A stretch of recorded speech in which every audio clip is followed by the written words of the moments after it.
For those of you that have been here, you know that we are going through a series that is entitled Launching the Gospel from the Kitchen Table. And we're looking at the different times in the Gospel of Luke and in the book of Acts where Jesus has a meal with people. And that setting and how the gospel is communicated and just kind of what it looks like. And it just seemed a little inappropriate to put a pulpit in front of the kitchen table. And so we're going a little bit more informal as well.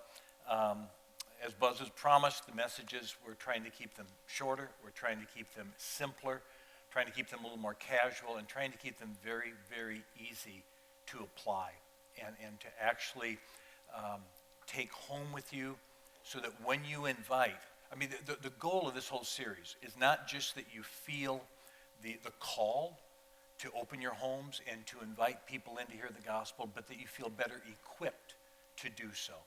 And so that's really the goal of this whole series. It's certainly the goal of this morning. If you don't have a Bible, you're going to need a Bible today. Would you raise your hand, and we'll be happy to give you one. Looking in the lights here, I don't know if I see a hand. I don't think I do, so that means you all brought them. That's wonderful. Maybe one there.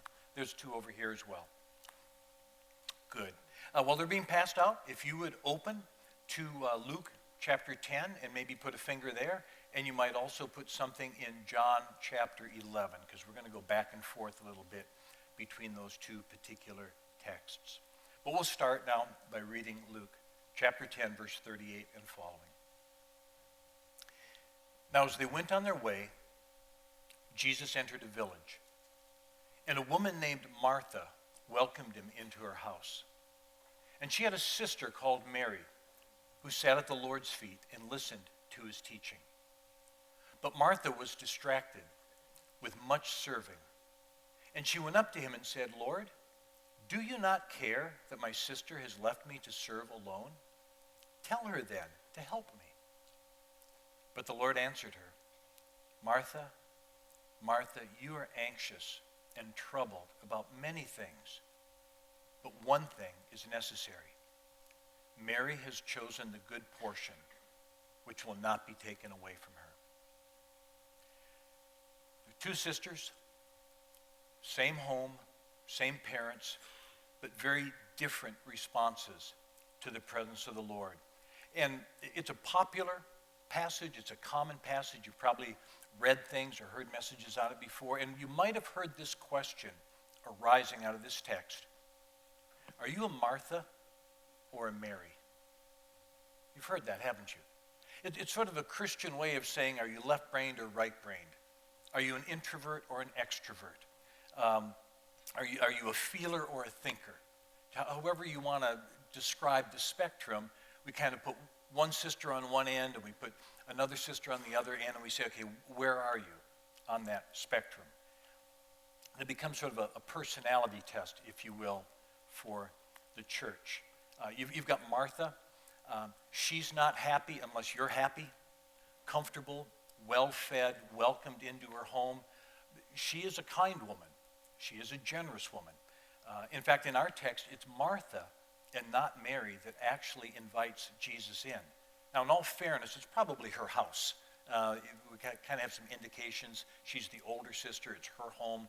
But she is the one that extends the invitation and asks Jesus into the home. Mary, on the other hand, seems perfectly willing, at least in our text, to forget all about serving the guests. She's forgotten about feeding them. Whatever those basic elements of hospitality would be, she's involved, as far as we can tell, in none of them. She seems to be able to set all that aside and be purely relational. She's just in the moment with the Lord.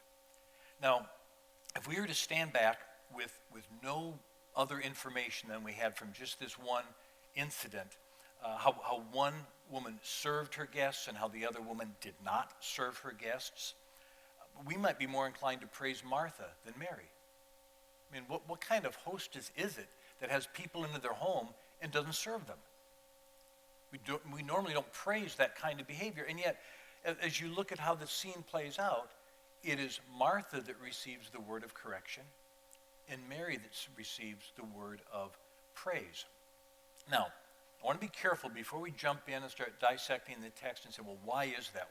Why is the one that we would expect to be lifted up because she did something good, and the other one who just left her guests to fend for themselves is praised? Well, why are those things reversed? I want us to first just look at the two sisters in a little broader context. They appear one other place in an extended way in Scripture, and that's in John chapter 11. So if you can flip there, we're going to spend just a few minutes, and we're going to look at Martha, and we're going to look at Mary in another context, and then we're going to come back here and see if we can understand what it is that's happening. The first thing I want you to see from John chapter 11 is that Martha is a really good woman. She is a good woman. The attempts to portray her as vain, insecure, operating in the fear of man, wanting praise from others, and so she's doing all sorts of visible activities, I think is terribly misguided. She is a mature, deep, spiritual woman. Look at John chapter 11, verse 5. We read, "Now Jesus loved Martha and her sister Lazarus." Maybe the most important thing you can know about her. She is loved by the Lord. She loves him. She is loved by him. It's important to see that because when you think of the two sisters, who do you think of really loving the Lord and being loved by him? Doesn't Mary come to mind? Isn't she the one with the extravagant devotion, the one that anoints his feet? But we're told that the Lord loved Martha, who is named, and her sister, who is not, at least not in that verse. She is named in the context. We know that it's Mary. But Martha is loved by the Lord. In our text as well, in Luke, there's evidence of his love for you. You know how he says, Martha, Martha? You see that in different places in Scripture. It is always, and some of you know this, it is always an indication of affection and intimacy. The Lord calls Abraham, Abraham. Jacob, Jacob. Moses, Moses. On the cross, what does Christ cry out? My God, my God. It is not done for emphasis. Jesus is not setting Martha up to scold her and making sure he has her full attention, and so he repeats her name. He is correcting her, but even in his correction, there's evidence of this love. We read of it in John. It's there as well in our text. But there's more. If you move on to John 11:20, Lazarus has died. Jesus arrives at Bethany, and in John 11:20 we read, Martha, therefore, when she heard that Jesus was coming, went to meet him, but Mary still sat in the house. Now both sisters are grieving the death of their brother. But it's Martha that finds the strength in her grief to get up, go out, and find the Lord and meet him. And now listen to what she says, verse 21. Lord, if you had been here, my brother would not have died. But even now I know that whatever you ask from God, God will give you. That is a strong faith. That's an exemplary faith. She knows that if Jesus is there, no disease can take her brother's life. And she knows that even now, with her brother dead in the tomb, that God will do anything Jesus asks, which I think implies she's hopeful that just maybe Jesus is going to raise her brother from the dead, which will prove to be a well-founded hope. There have been 2 resurrections already in Luke's gospel. In Luke 7, there's the widow's son from the town of Nain. There's actually the funeral procession going by. Jesus is moved with compassion, and he raises this son up and gives him back to his mother.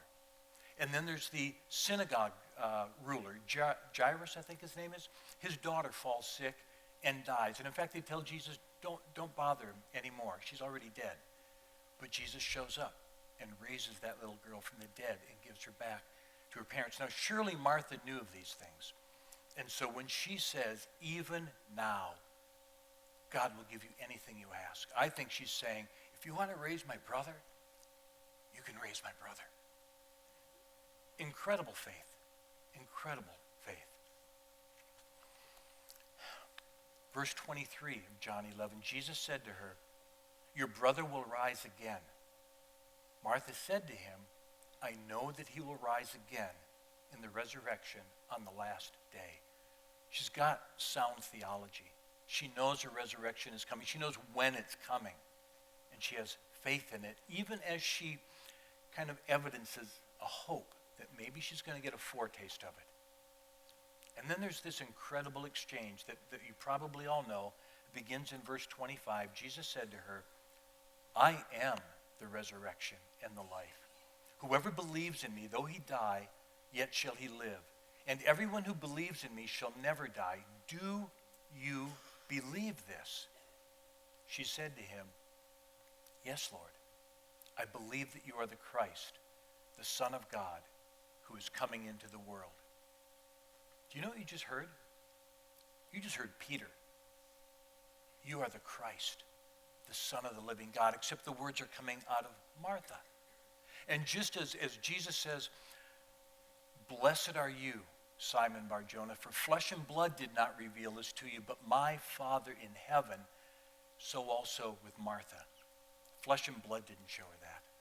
God showed her that he is the Christ, the Son of the living God. Now my point in all this is just to begin to redeem Martha, if you will, because I think she gets kind of the short end of the stick.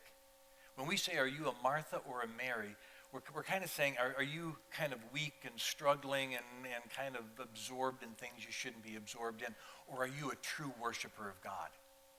That is utterly unfair. She is a godly woman. She is a mature woman. She opens her home. She loves the Lord. There's one word of criticism that I've found in all the Bible. It's in our text, and it's not a strong word. And so I'm trying to lift her up. Because here's the point. If we saw Martha as weak, if we saw her as immature, if we saw her as just sort of generally failing and fumbling through life, it would be easy then to think that the way we avoid what's going on in Luke 11, or Luke 10 rather, is just by being mature. Be a believer. Be wise. Have faith, and you won't fall into the trap that Martha fell into. It doesn't work. She was wise. She was mature. She loved the Lord. She was loved by the Lord, and she still needed that word of correction when people came into her home. So that's Martha. Wonderful, wonderful, godly woman. What about Mary? She's very different from her sister. You kind of wonder, did they come from the same womb? Did they grow up in the same house? I watch that with my kids and go, they are so different. Mary's very different than Martha. But she's also a good woman. She's also loved of the Lord. She's deeply devoted to Christ. In fact, almost every time Mary appears, well, we know it's this Mary, because there's many Marys in the gospel. But almost every time that this Mary appears, you know where she is? She's at the feet of Christ. Just what she's known for. In John 11:32, just a little bit further down. Now when Mary came to see where Jesus was and saw him, she fell at his feet, saying, Lord, if you had been here, my brother would not have died. By the way, those are Martha's words to a T. She says exactly the same thing. They have a like faith in the power of Jesus over all disease and over death. But her verbal testimony ends there. That's all she says. She did not go on to say, as Martha did, but even now I know that whatever you ask of God, he will give to you. She did not go on to say, I believe that you are the Christ, the Son of God. The honor of making those specific statements fell to Martha. But it was given to Mary to not only say, I know you have power over sickness and over death, but to do so falling at his feet and weeping. Being in that moment, not in control of her emotions, just real in her grief, real in her love for the Lord. Public, who cares? She is worshipful. She is extravagant. All her emotions are fully engaged and for all the world to see, and this is not a bad thing. A little bit further down in John, it's 6 days before the Passover. Jesus is back in Bethany, and guess what? Martha's serving, and Mary's at his feet. This time with the ointment, anointing his feet, wiping them with her hair. Only now, there's no word of complaint from Martha. John doesn't pretend to be chronological in his ordering of events. He just says, I'm telling you these things so you might believe that Jesus is the Son of God. So I think probably chronologically what happens in Luke, in the story that we're going to return to momentarily, happens first. This happens later. And Martha learned. And so now she's serving, and apparently in a way that doesn't have her anxious, doesn't have her distracted, doesn't have her saying, why isn't my sister helping? So she's doing what she does and doing it well, and Mary's doing what she does and doing it well. Martha's on her feet, Mary's at his feet, and both are good things. So I just want us to see, both these women are good women. Both of them love the Lord. Both of them are loved by the Lord. Both of them have a like faith. They express it a bit differently. There's personality involved. Martha's probably the older one. The house is probably hers. There's a responsibility and an ownership that kind of goes with that maybe is being reflected in how aware she is that there is a guest in her home. And Mary's the younger one, and maybe just kind of feels the freedom to be that way a little bit differently. We're not told why, but we're told what. This is how they are. And both of them are wonderful women. You would do well to emulate either Martha or Mary, but I'm going to hopefully take us to a place where I can convince you would do well to emulate both. So, we got two sisters. They both love the Lord, but we come back to our text now, Luke 10, and we note that Martha is corrected by the Lord, while Mary is commended by the Lord. And I want us to see why this is, because the setting is that guest in your house meal gospel kind of setting, and we want to get it right. So if you're not there already, turn back to Luke 10, verses 38 through 42, and I want us to just note a few things. The first problem that I'd have us note is not that Martha is serving instead of sitting at Jesus' feet. I mean, that is what's happening. She's serving, Mary's sitting. But that's not all that Luke tells us. He says she was involved with much serving in verse 40, which probably is what Jesus also means in verse 41 when he says, you're worried about many things. There's a lot going on in Martha's head, a lot occupying her attention. Put yourself in her place for a minute. 13 people minimum have just dropped by your house. There's no text. There's no phone call. There's no advance notice. Jesus doesn't travel alone, folks. When he shows up for dinner, he's got his entourage, and they're there. 13 people. You don't call Publix. You don't call Domino's. You don't open the freezer. You cook. You work. It's a significant responsibility when the three, Martha, Mary, and Lazarus, are going to sit down for a little brother-sister dinner like they did every night, and all of a sudden, there's 13 more people. And so Martha does have some work to be done. But Luke seems to indicate that she was going above and beyond. And give her some slack here. The Lord's in her house. Don't you want to put out a nice meal? Don't you want to give him the best that you've got? Don't you want him to feel honored? Don't you want him to sense how much you love him by how you're serving him? Martha loves the Lord, and one of her ways of showing it is how well she serves him. It seems to be what's going on. She has much serving going on, and the text says, and therefore she was distracted. But now let's ask the question, distracted from what? What is Martha distracted? She's doing something good. She's serving the Lord, but she's distracted. What was she supposed to be doing if not serving the Lord, if not preparing a meal for the Lord? And what's really interesting, and I'm going to get back at Buzz for this. I think he's watching. He gave me this text to preach.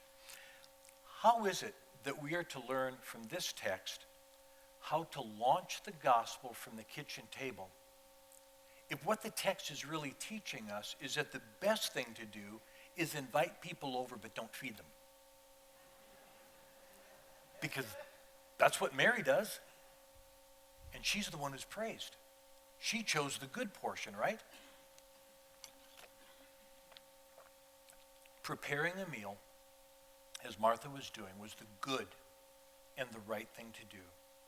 But, judging from Jesus' words, she was supposed to be doing it in such a way that she could still give full attention to Jesus, even while she's cooking. I get that idea from words like distracted, like anxious, like troubled. You don't have to be literally at Jesus' feet to hear him.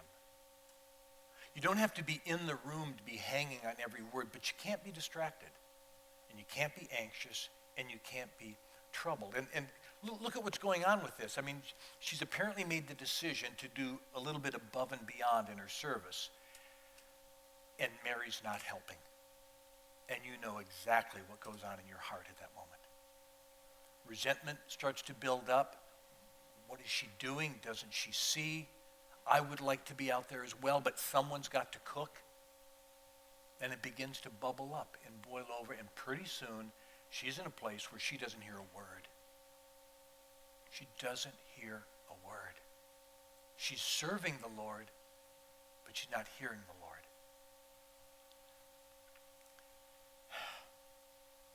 Frustration and exasperation set in. Her mind is just elsewhere now. And that explains, I think, why Jesus gently but clearly and firmly corrects Martha. And I think what he's saying is, don't prepare a meal for me that is so involved that you can no longer pay attention to something that is infinitely more important. It's good to serve. It's good to express love that way. Don't let it dominate your attention to where you're no longer listening to the Lord. Martha has lost perspective for a moment, though she is a good woman and a godly woman. Now that's actually kind of easy to see, I think. You see her distracted and you say, okay, she shouldn't have done so much. And so we understand the correction, but what's not so easy to see is, why is Mary commended? Because she's neglecting something as well. Hospitality is not just a cultural norm, it's a biblical mandate. In fact, Romans 12 says you should seek to show hospitality. Not that you should accept it when the opportunity comes, not that you should do it well, you should seek it. 1 Timothy 3, Titus 1 say, if you want to be an elder, you need to be able to show hospitality. Hebrews 13:2 says, don't neglect to show hospitality. For in doing so, some have entertained angels unaware.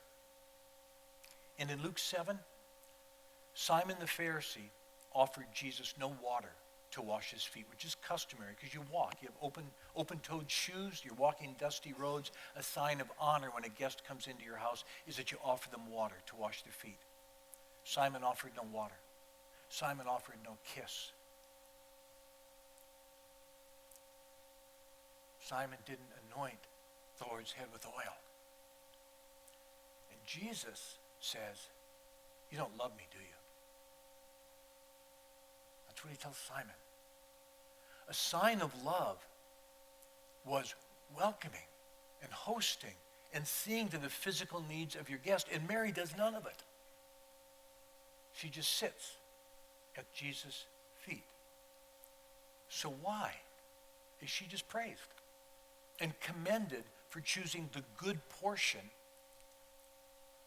while her sister's doing all the work involved with hospitality? Now, we're not told directly, but I think there's a pretty strong inference. And try this. If your choices are between a level of service to the Lord that distracts you from the presence and the teaching of the Lord, if that's one choice, and the other choice is a level of attention and just absorption in the presence of the Lord that distracts you from serving, skip the serving.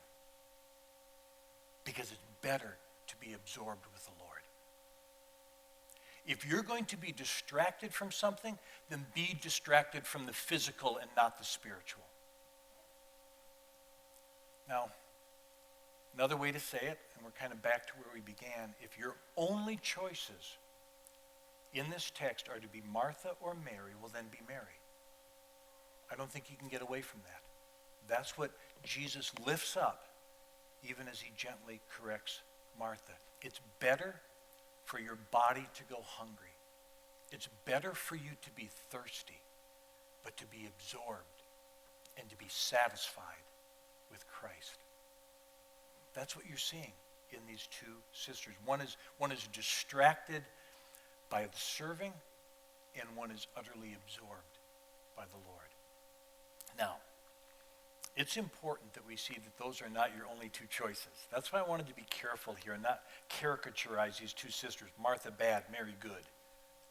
Much more nuanced than that, much more complex than that. But before we go on, there is that third choice at least. I just want to give you an example of what I think Jesus wants us to see in these two sisters and what I think Mary saw. You can flip back if you want to John 4, but it's a story you know. It's the Samaritan woman. Jesus comes to a well. It's the middle of the day. It's hot. He's tired. He's thirsty. He's hungry. He sends the disciples into town to buy food. While they're away, this woman comes, and she comes to draw water from the well, and he says, "Give me something to drink." She's shocked. Why is a Jewish man speaking to a Samaritan woman? Jesus doesn't say, "Well, give me a drink of water and I'll tell you." All talk of water that is physical and comes up in a bucket ends. And he says instead, if you knew who it was that was speaking to you, you would ask me, and I would give you living water, and you would never thirst again. He takes the physical. He's thirsty. He needs water, and he will get water eventually. We don't know when, but I'm sure he had some. But he just sets that aside and said, let's talk about something more important. His disciples come back after a few minutes, and it says they're urging him to eat. And he says, I have food that you know nothing about. And they turn to one another and said, did you feed him? Did you give him something? And he said, my food is to do the will of him who sent me and to accomplish his work. That was said in reference to the Samaritan woman who was so broken, but who apparently is coming to faith. And her going into town and having everybody come out and say, you need to meet the man that told me everything I ever did. Do you see the worldview at work here? Jesus is thirsty. Jesus is hungry. He is fully human. He needs those things, just like you and I do. But he can set them aside and say there is something of infinitely greater importance here. And that is that this woman learned to worship. Mary, for whatever reason, seems to struggle to be physically active and emotionally engaged at the same time. So she chooses to be emotionally engaged. She's always at the feet of the Lord. She's got a choice, apparently, between two things, and she just goes, I can't do both, so I'm going to do that one. And Jesus says, good job. That's what you ought to do. So you've got Martha, good and godly. You've got Mary, good and godly. Wired different, approaching it different. But in our text, one is corrected and one is commended. But now I want to say, are those our only two choices, or can we put it together somehow? Because I don't want you laughed at this, but it's really not funny. I don't want you to be, on the one hand, let's invite people in and make sure that everything is perfect at dinner, or we can invite them in and not feed them, but be really spiritual while they're here. There's got to be a way to do both. So here's what I want to do by way of application and putting all this together. The first observation is this. I think the lesson from this passage is not a warning about sinning. Don't sin. It's not a warning about not sinning. It's a warning about not seeing. Martha wasn't sinning. She was serving the Lord. She loved the Lord. She was fulfilling biblical mandates for hospitality, but she wasn't seeing something more important and something better. So be aware, when your guests come into your home, they're going to see the meal. They're going to see the work you put in. They're going to see the pasta. They're going to see I shouldn't name all these foods because it's about lunchtime. You're all going to get hungry and distracted. But they're going to see the shrimp scampi and the garlic bread and the sweet tea and whatever else you put out in front of them. I promise you they'll see that. But will they see more? Will they see something happening in you where they know that this person's different? They didn't invite me over here just to feed me. There's a joy, there's a sincerity, there's a seriousness, there's a wisdom, there's a kindness, there's something about them that is taking my attention off of this meal and putting it onto something more important and more significant. I just got a text a couple of weeks ago from a Christian sister. Said, can you pray for me right away? I've just been invited to dinner at a coworker's house, a husband and wife. They're not believers. They've invited me to dinner, and they've said the reason they're inviting me is they want to know what makes me tick. They said, you never get angry at the things we get angry at.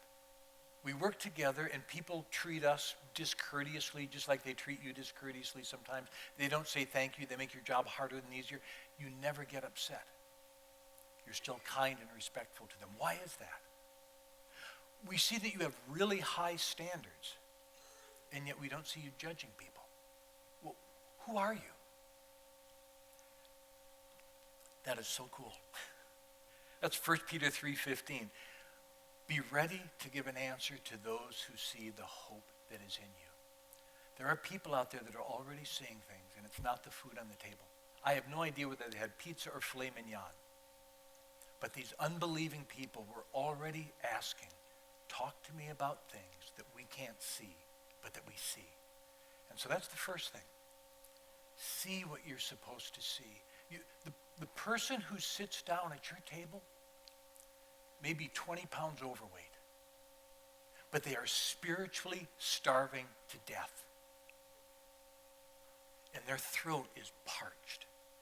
They've never tasted living water.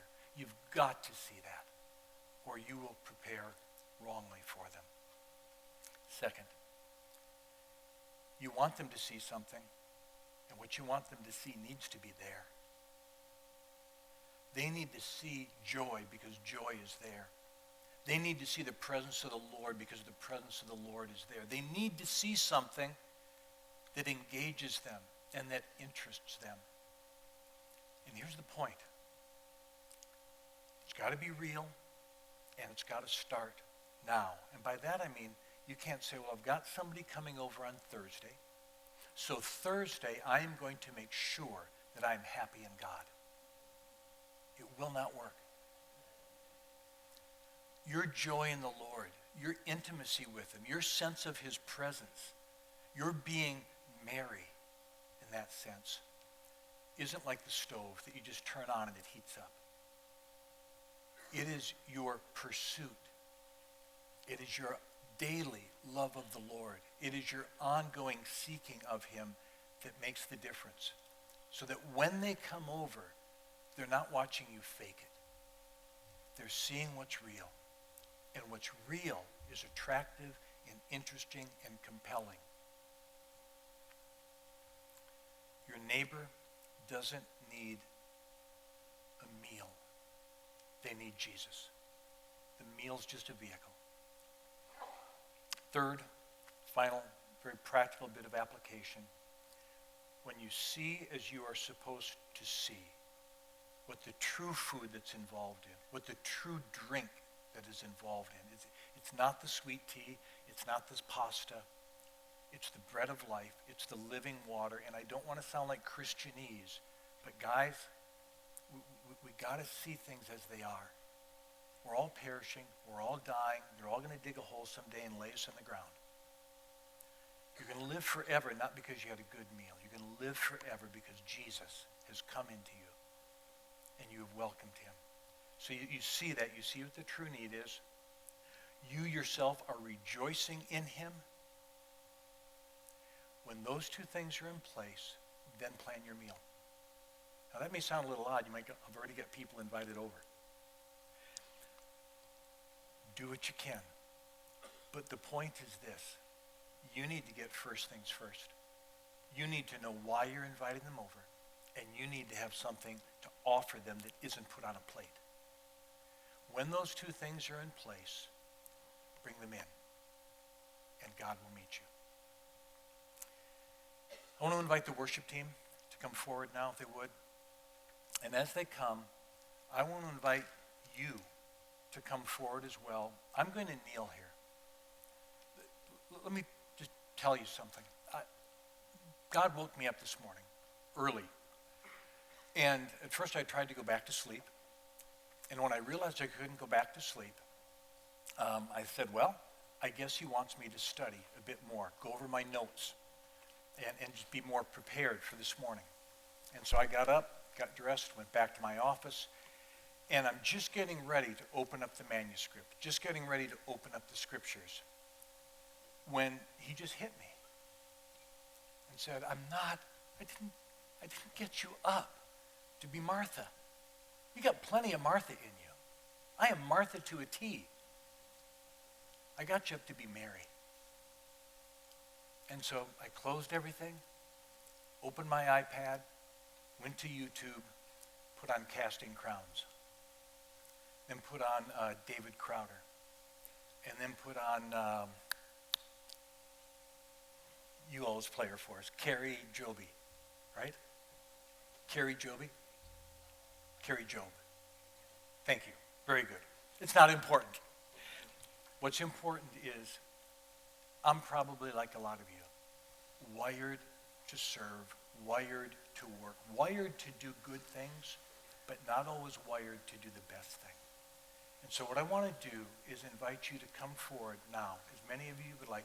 The prayer team come forward as well, and just kneel before the Lord while the worship team leads us, and ask him to work in you that which probably is not natural to a lot of you, and that is to just spend time at Jesus' feet, worshiping, enjoying, praising. The serving will come. You probably do that pretty well already. So let me pray, and then we will pray together, and Heath will lead us. Father God, I admire both Martha and Mary, but Martha comes easy for me, and Mary does not. And I want that to change. I want public, unrestrained, heartfelt affection to mark my life. I want to be at your feet more. I want people to be in my house, not because Heidi puts on a very nice meal, but because they sense something is different here. And Lord, you're going to have to do that. It's not in me. I've had 60 years to try to make myself Mary. And it doesn't happen. But you did it this morning, and you can do it again. You did it for me, and you can do it for us. And we pray that you would now. In Jesus' name.